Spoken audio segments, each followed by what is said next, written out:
Power BI as a SaaS, what does it mean and why you should care?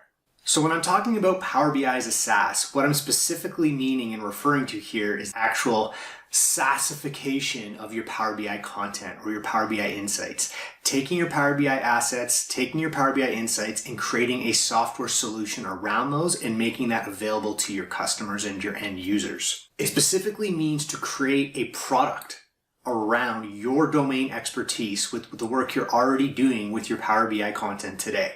So it's taking that content, building a product around it, and going to market with that product.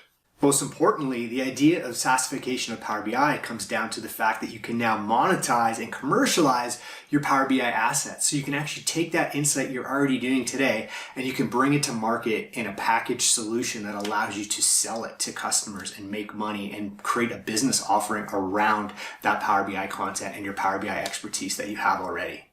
We also have a white paper on this subject for more information, so feel free to download it and check it out.